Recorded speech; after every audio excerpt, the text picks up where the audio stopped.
Choco, choco. Choco, choco. Choco, choco.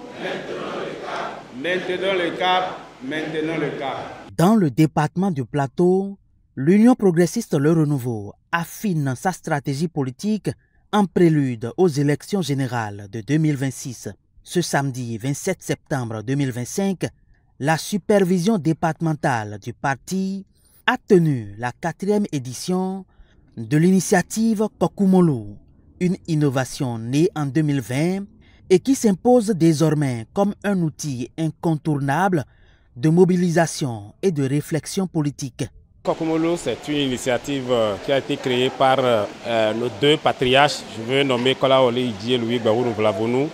Kokumolu est né dans un contexte du lendemain des élections communales de 2020, où après avoir gagné les 4 mairies, et ces patriarches ont vu la nécessité de fédérer les efforts et de partager les expériences de gestion communale par les nouveaux maires élus à la tête des mairies.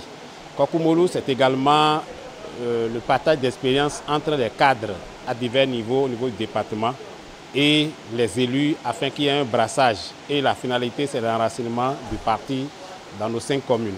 Présidée par des figures de proue du parti, la rencontre a enregistré une forte mobilisation. Étaient présents le président de l'Assemblée nationale, Louis Vlavonou, le patriarche Antoine Idji Kolaole, des députés, des élus communaux, ainsi que de nombreux militants venus réaffirmer leur engagement.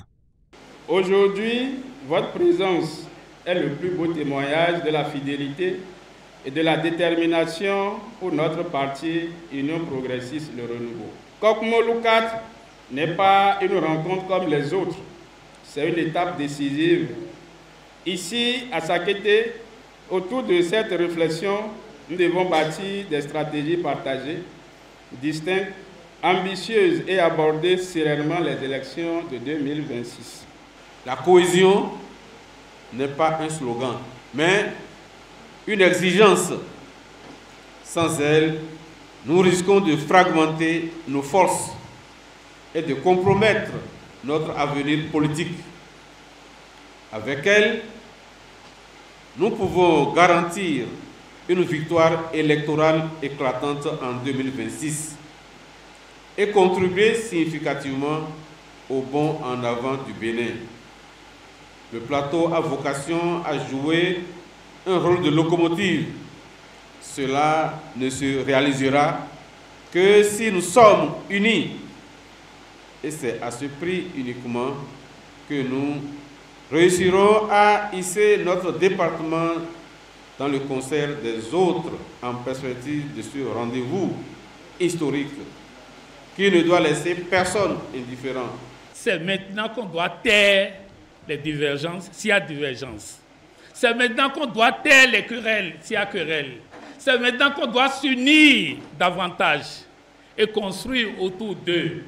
Et cela nous permettra de gagner. Au cœur de cette édition, un exercice stratégique. Les élus locaux des 5 communes du département ont présenté l'état politique de leur localité, l'occasion de dresser un bilan de terrain et de partager leur réalité. Les travaux se sont poursuivis en panel autour de 3 sous-thèmes majeurs. Les ambitions personnelles et intérêts collectifs, comment trouver un équilibre gagnant, la cohésion comme levier stratégique pour la mobilisation électorale et les mécanismes de dialogue et de gestion des rivalités dans un contexte préélectoral. Des échanges riches qui ont débouché sur des conclusions concrètes en faveur de l'unité et de la discipline au sein du parti. Les délégués soulignent la nécessité pour les militants de mettre en veilleuse les ambitions personnelles au profit de l'intérêt collectif du parti, de renforcer les mécanismes de dialogue et de règlement des différends internes pour prévenir les rivalités et divisions locales. Les structures locales du parti doivent multiplier les rencontres communautaires les campagnes d'information et les activités de proximité en vue d'ancrer notre message d'unité et de victoire. Il est recommandé de valoriser les acquis du parti et de mettre en lumière les perspectives de développement que portera le prochain quinquennat. Les élus et cadres du département du Plateau se sont invités à inscrire leur action dans une vision de long terme en préparant déjà les bases pour les élections législatives et communales qui suivront. La jeunesse et les femmes doivent davantage impliquer dans la stratégie de mobilisation électorale comme relais crédible et force de proximité. Il faut qu'on travaille.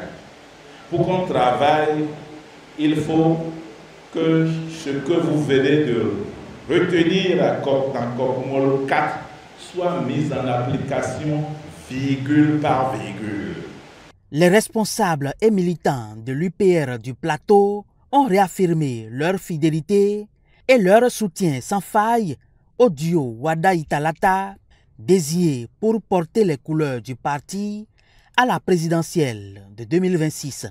Nous, militants UP Le Renouveau des 21e et 22e circonscriptions électorales, apprécions et approuvons les choix des instances dirigeantes de notre parti. Nous leur apportons notre soutien et nous imposons la mission de porter l'information à la base dans nos villages, dans nos villes, dans nos campagnes, afin d'édifier les masses sur la pertinence des choix dans le but d'emporter leur adhésion pour un vote massif en faveur de notre duo. Les participants, sortis satisfaits des débats, se disent prêts à se mobiliser davantage pour relever les défis électoraux à venir. Les résultats que nous avons obtenus permettent de nous préparer suffisamment et préparer tous ceux qui sont autour de nous pour pouvoir décrocher, n'est-ce pas, ces 3 élections. Je m'engage à faire la restitution puisque les recommandations qui sont faites ici vont dans le sens de gagner les élections prochaines. Prochaine étape et non des moindres, la cérémonie d'investiture du duo Wada Italata prévue pour le 4 octobre prochain à Parakou, au cœur du Bénin.